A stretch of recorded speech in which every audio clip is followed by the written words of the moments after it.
The world had become a cesspool of violence and depravity, a profound moral decay that pierced the very heart of the Creator. Imagine the earth groaning under the weight of relentless wickedness, where every thought and intention was constantly evil. The sheer scale of human corruption was staggering, reaching a point of absolute, irreversible spiritual rot. God looked upon the world he had lovingly crafted and felt an overwhelming sense of grief and profound disappointment. This was not the beautiful, ordered world he intended. It was a ruinous, self-destructive failure. The divine sorrow was so immense that a terrible decision began to form in the celestial realm.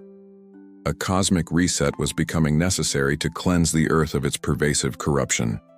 The tension was immense as the fate of all creation hung in the balance.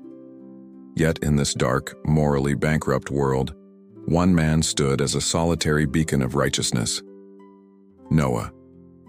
He was a quiet, faithful figure who walked in close communion with God, maintaining his integrity amidst the surrounding chaos.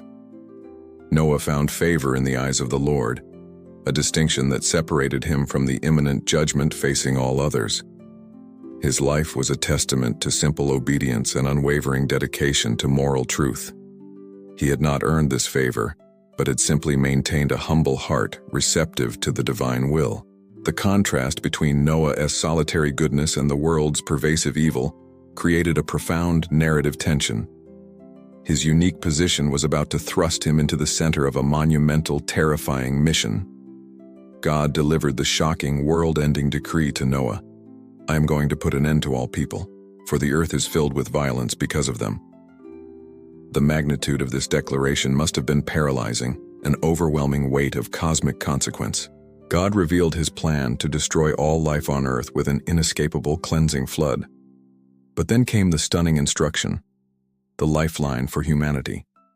"So make yourself an ark of cypress wood." This was a command of unimaginable scale, a project that defied all logic and human capability. Noah's faith was instantly tested by the sheer impossibility of the task laid before him.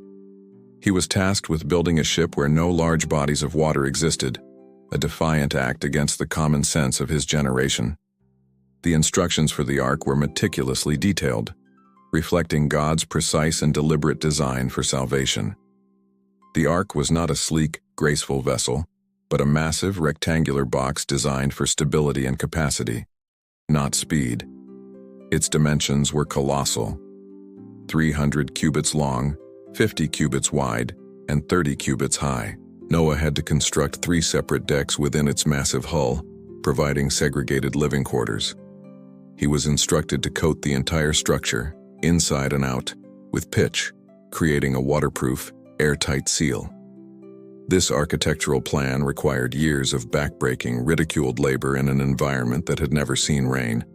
The tension of the ongoing, mocked construction served as a visible prophecy of impending doom. The mission expanded beyond human salvation to include the preservation of every species of living creature on the earth. "You are to bring into the ark 2 of all living creatures, male and female, to keep them alive with you," God commanded. This was a logistical nightmare: gathering, controlling, and feeding a floating zoo of every animal, bird, and crawling thing. For certain clean animals, God commanded 7 pairs, indicating a future need for sacrifice and distinction. This task demonstrated God's commitment to the entirety of his biological creation, not just mankind. Noah and his family faced the extraordinary challenge of collecting these creatures without force. The question of how these wild animals would submit to human authority created an escalating mystery. Noah's response to this impossible command was a singular, powerful statement of unquestioning obedience. The scripture simply states, "Noah did everything just as God commanded him." This was not an act of hesitant compliance, but a total surrender of his own reasoning and logic to the divine will. He spent decades of his life, perhaps over a century, building a giant boat in the middle of dry land, enduring constant ridicule. Every hammer blow was an act of faith, every plank a rejection of the prevailing wisdom of his time.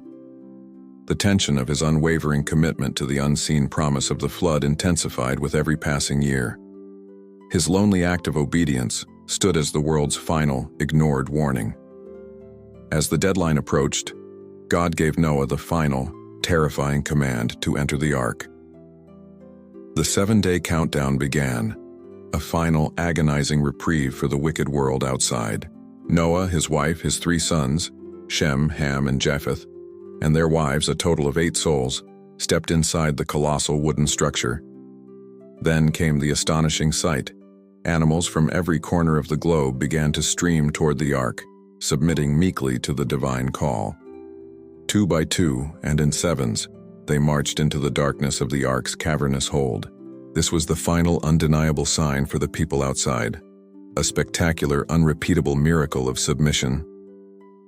The moment of ultimate sealing arrived with chilling simplicity. After Noah and his entire cargo were safely inside, God himself closed the door to the ark. This was a definitive, irreversible act, marking the transition from grace to judgment, from possibility to absolute finality. The door was now an impenetrable barrier, the single line between life and total destruction. The tension inside the ark must have been suffocating, a mix of relief and terrifying anticipation. On the outside, the people were still laughing, still oblivious to the gravity of the closed door. They had scoffed at the possibility of a flood, confident in their own worldly wisdom. Then, the world was forever changed. The very first drop of rain fell from the sky. This was not a gentle shower, but the opening of the floodgates of heaven, a torrential downpour of biblical proportions. Simultaneously, the fountains of the great deep burst forth, shattering the crust of the earth from below. Water attacked from every direction, an unstoppable, violent surge of divine wrath. The mocking laughter of the surrounding crowds must have instantly turned to screams of paralyzing fear. They frantically pounded on the unyielding door of the ark, suddenly desperate for the salvation they had so long scorned. The waters continued to rise with terrifying speed and relentless power, quickly engulfing fields and homes. Desperate people fled to the highest hills, clinging to the false hope of higher ground. But the waters pursued them relentlessly. The ark, designed to survive the chaos, was lifted off the ground, a solitary vessel adrift on the rising tide of judgment. For 40 days and 40 nights, the rain showed no mercy, a continuous deafening roar of water and destruction. The sheer violence of the cosmic storm created an immense sustained tension, a feeling of utter helplessness against the elements. The vast, teeming world was quickly and completely silenced. The waters finally prevailed over the entire earth, covering even the highest mountains by a chilling depth of 20 feet. Every living thing that moved on land perished. All humanity, all creatures, all birds. Life was extinguished by the unyielding flood. Only Noah and those with him in the ark remained, bobbing on the surface of a worldwide liquid graveyard. The image of the ark as the sole refuge on a boundless, turbulent ocean evokes a sense of profound isolation and miraculous preservation. This was a moment of absolute, complete annihilation, a testament to the deadly seriousness of divine judgment against sin. But God did not forget Noah. He was mindful of the 8 souls and all the creatures he had preserved. After the 40 days of relentless rain, the winds began to subside, a divine breath calming the chaotic waters. For the next 150 days, the waters slowly, agonizingly began to recede from the face of the earth. The massive volume of water had to return to its original containment, a gradual process requiring immense geological forces. Inside the ark, the crew waited in a terrifying limbo, isolated from the judgment but also separated from the new earth. The tension shifted from survival against the storm to the psychological endurance of endless waiting. Finally, in the 7th month, a moment of profound relief arrived. The ark came to rest on the mountains of Ararat. Though the earth was still covered, the vessel was no longer violently tossed, providing a much-needed sense of stability.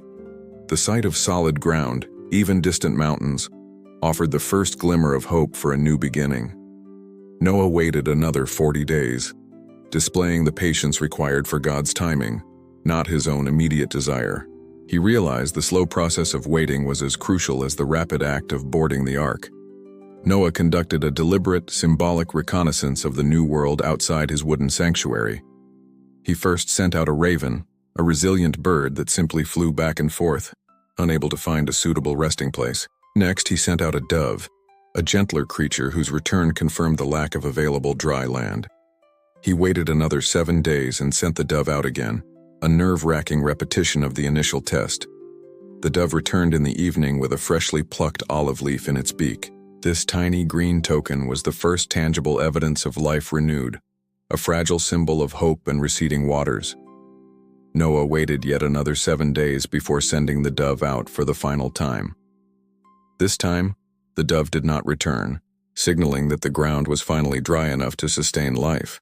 Despite this clear sign, Noah waited nearly 2 more months, demonstrating his submission to God's ultimate timing. When he finally removed the covering of the ark, the sight that greeted him was a completely transformed, dry earth.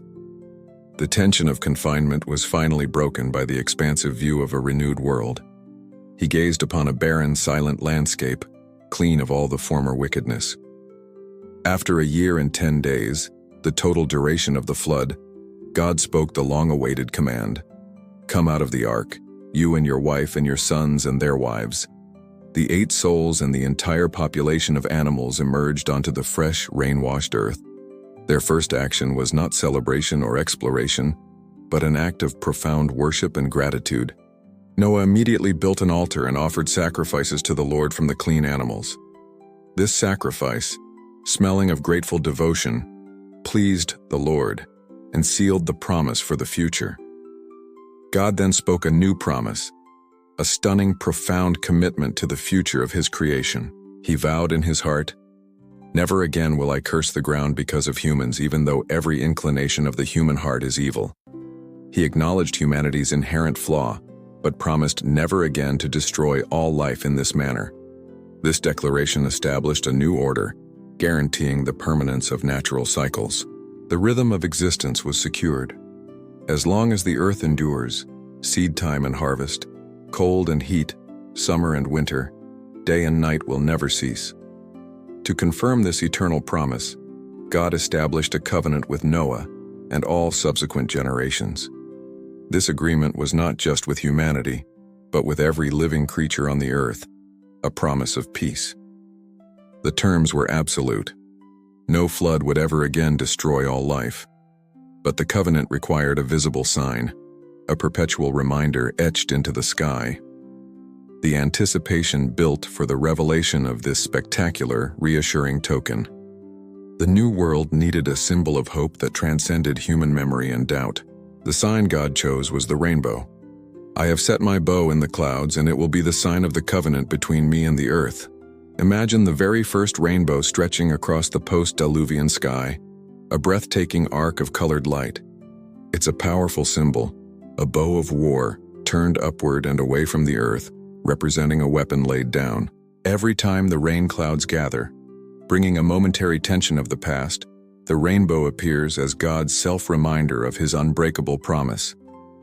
It is the visible, beautiful assurance that judgment has been replaced by enduring mercy. The story of Noah is an enduring lesson in the power of radical obedience and the boundless nature of divine salvation. Noah's faith in building the ark saved a remnant and secured a new future for all life. The flood serves as a chilling reminder of the seriousness of sin and the inevitability of judgment. But the rainbow is the story's final resounding theme, an unwavering covenant of grace amidst the storms of life. It reminds us that God is a God of both justice and mercy, and that simple, persistent faith is the ark that carries us through the chaotic waters of a fallen world.